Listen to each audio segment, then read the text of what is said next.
Bonjour à tous, je suis ravie de vous retrouver dans une nouvelle vidéo et aujourd'hui j'avais très envie de vous parler d'une marque qui est la marque It Still Makeup, qui est donc une marque italienne qui ouvre un petit peu de partout ses boutiques en France, et j'ai été contactée par la boutique du Grand Littoral à Marseille pour recevoir une sélection de produits pour vous les faire découvrir. Et sincèrement, beaucoup de produits sont rentrés dans mes chouchous. Je vous laisse deviner lesquels, vous allez le voir tout de suite dans la vidéo. En attendant, je vous laisse aussi l'Instagram de la boutique en barre d'infos, donc n'hésitez pas à aller checker. Et pour toutes celles qui ne sont pas de Marseille, des boutiques arrivent de partout en France. Allez bref, c'est parti, on commence tout de suite avec le tuto. Donc bien évidemment, je commence avec une base, pareil, qui vient de chez It Still également, qui est une base un petit peu champagne, qui est super bien puisqu'elle fait vraiment bien tenir les fards et en plus on peut l'utiliser de différentes façons. Je vous la présenterai dans un prochain tuto, c'est promis. Donc ensuite, je passe à mon fard de transition qui est ce brun moyen que je viens appliquer avec un 217 de chez MAC. C'est une couleur qui est super pour tout ce qui est transition, tout ce qui est creux de paupières, même pour des looks très naturels. Sincèrement, vous mettez que ça, un trim liner, et ça suffit largement. J'aime beaucoup cette couleur, je l'utilise quasi quotidiennement de toute façon. Et donc je viens l'appliquer des deux côtés en essayant d'être tout de suite symétrique, comme ça j'aurai un petit peu moins de travail de correction par la suite.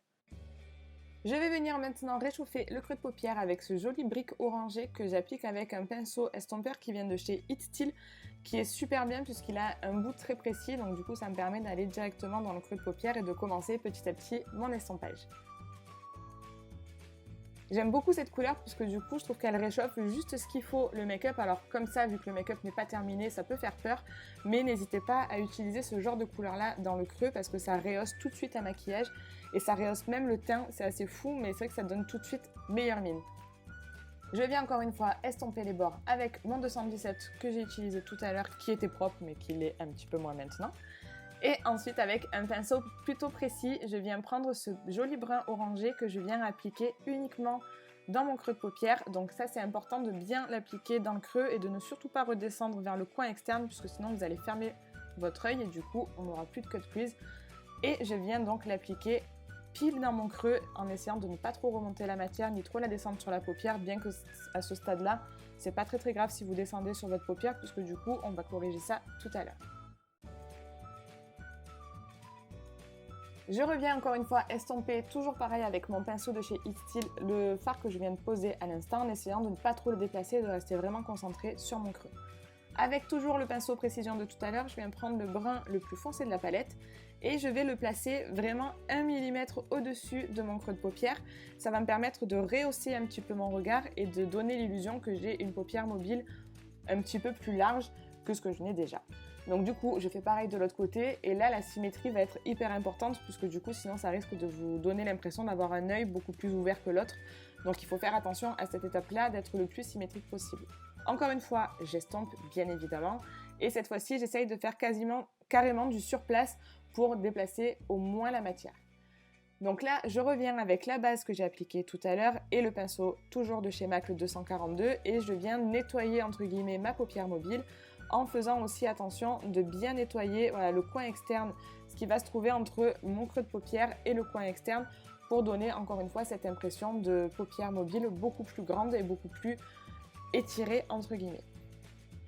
C'est pour ça aussi que tout à l'heure je vous disais que c'était pas bien grave si vous descendiez un petit peu sur la paupière mobile puisqu'après on vient en quelque sorte gommer ça avec la base. Je passe maintenant à mon arcade sourcilière et du coup je vais utiliser ce beige qui est vraiment couleur chair en fait sous le sourcil avec un pinceau crayon encore une fois de chez It Still et je le descends un tout petit peu pour vraiment venir un petit peu fondre les deux couleurs.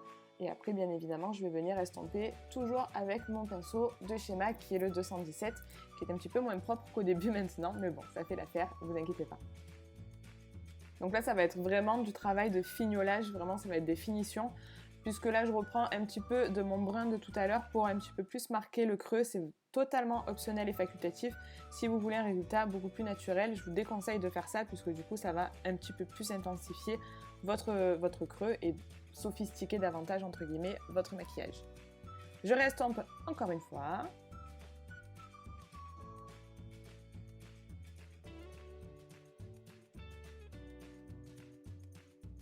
Et maintenant, on peut s'attaquer à la paupière mobile. Donc je viens appliquer ce joli champagne un petit peu rosé sur toute ma paupière mobile et je vais le continuer un petit peu au-delà de mon coin externe pour encore une fois agrandir mon regard. Je passe ensuite à l'anti-cerne et là j'ai utilisé le Bondi Sway de chez Too Faced en teinte Light Medium il me semble. Je le trouve super bien, je le connaissais pas, ça fait pas très longtemps que je l'ai et du coup je trouve qu'il a un effet hyper liftant sur le regard et en même temps il camoufle ce qu'il faut sur les cernes, on lui demande pas plus, je le trouve vraiment très très bien. Et bien évidemment je l'estompe encore et toujours avec mon Beauty Blender un petit peu humidifié. Ensuite, je vais passer à mon ras de cils inférieur et là, avec un petit pinceau biseauté qui vient de chez MAC, je vais venir donc tracer et être au plus près de mes cils en coin externe et au plus je vais me rapprocher de mon coin interne, au plus je vais m'éloigner, on va dire, de ma ligne de cils. Encore une fois, pour donner cette impression d'avoir un œil un petit peu plus ouvert et un petit peu plus grand. Donc là, vous le voyez un petit peu mieux de ce côté, j'ai l'impression. Donc vous voyez, je reste pas du tout collée. J'essaye de le descendre un tout petit peu. Il faut vraiment que ça soit subtil. Hein. Ne faites pas un écart d'un centimètre, sinon on va voir que ça. Mais ça reste quand même assez subtil et ça marche super bien pour agrandir le regard. Avec un pinceau boule, cette fois-ci, je viens prendre le fard de transition qu'on a appliqué dans notre creux de paupière au début et je viens un petit peu commencer à estomper mon ras de cils et je viens terminer l'estompage avec un pinceau plat de chez Kiko que j'aime pas du tout pour appliquer les fards à paupières sur la paupière mobile, mais pour l'estompage du ras de cils je le trouve super bien. Avec un tout petit pinceau, je viens prendre le fard blanc mat de la palette et je viens l'appliquer en coin interne pour faire mon point de lumière. J'applique mon liner tout à fait normalement, je ne fais pas un liner trop extravagant, je fais vraiment un liner normal entre guillemets. Donc là c'est un de chez L'Oréal, donc je pense qu'il est un petit peu en fin de vie parce que je ne l'ai vraiment pas trouvé intense. Ça fait un moment que je l'ai, donc je pense que du coup il a dû un petit peu sécher. Et j'applique un crayon beige en muqueuse. Je recourbe mes cils puisque quand j'ai du liner j'aime bien avoir les cils recourbés. Et je vais appliquer donc mon mascara de chez Marc Jacobs toujours sur mes cils que du haut puisque je n'ai pas encore poudré mon anti-cerne, donc du coup je n'applique pas encore mon mascara sur les cils du bas. Je passe ensuite au contouring, donc avec une palette qui vient aussi de chez It Still, qui est une palette de contouring mais crème, qui est très bien puisque sincèrement les fards s'estompent super bien. Je trouve qu'elle est très facile d'utilisation, on ne peut pas se louper. Et donc là je viens utiliser donc la première couleur qui est un brun qui est légèrement orangé mais très subtil, que je viens donc appliquer en creux de joue, sur le pourtour de mon front, sur les arêtes de mon nez, un petit peu sur le menton et sur les mâchoires, enfin bref, là où on fait le contouring d'habitude. Et ensuite, je vais venir estomper un petit peu avec mon Beauty Blender entre mon anti-cerne et mon contour pour éviter d'avoir des démarcations. Et je vais enfin pouvoir poudrer mon teint. Et donc là, je vais utiliser la poudre Care Blend de chez MAC, qui est super bien, que j'ai en teinte Medium Plus. Je l'avais un petit peu oublié, elle était un peu restée dans les fonds de mes tiroirs. Et là, je l'ai ressorti et c'est vrai que je l'aime beaucoup. Donc là, je viens poudrer tout mon visage, sauf le dessous de mes yeux, que je vais poudrer avec une autre poudre qui est celle de chez Laura Mercier, comme d'habitude, que j'aime beaucoup puisqu'elle apporte pas mal d'éclat. Je trouve qu'on le voit bien là en caméra. Elle le lisse bien la peau et en même temps, elle apporte un petit éclat. On passe maintenant au bronzer qui vient aussi de chez It Still, qui est le numéro 3 Terracotta, il me semble, que je viens donc appliquer en faisant très attention à la pigmentation parce qu'elle est assez folle et du coup on peut vite avoir des catastrophes, donc ça serait dommage d'arriver à ce stade du make-up et de ressortir orange, donc du coup on fait attention et je viens l'appliquer de partout où j'ai appliqué mon contouring en crème. Un petit coup de blush, donc là c'est le Rose Gold de chez NYX qui est bien évidemment Rose Gold, et je passe enfin donc au mascara sur mon ras de cils inférieur que je viens un petit peu estomper et enlever le surplus avec mes doigts parce que du coup j'ai pas envie de quelque chose de trop marqué. On passe aux lèvres et je vais appliquer le crayon de chez MAC en teinte Soar qui est hyper connu bien évidemment, merci Kylie Jenner. Et du coup je vais faire donc tout le contour de mes lèvres et ensuite je vais remplir mes lèvres pour avoir vraiment une bonne base. Alors là, à la caméra, mes lèvres paraissent mais hyper méga sèches alors que sincèrement pas du tout. Je pense que c'est le beurre cacao que j'ai mis juste avant qui a donné cet effet là, mais en vrai ça rendait pas du tout comme ça, enfin bref.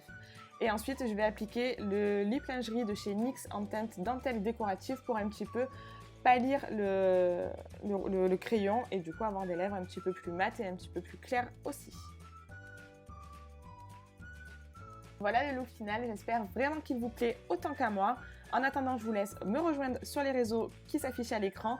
Je vous fais des gros bisous, bien évidemment, ne partez pas de la vidéo sans l'avoir liké et sans vous être abonné à la chaîne. Je vous fais des gros bisous et je vous dis à très vite dans une prochaine vidéo. Ciao ciao.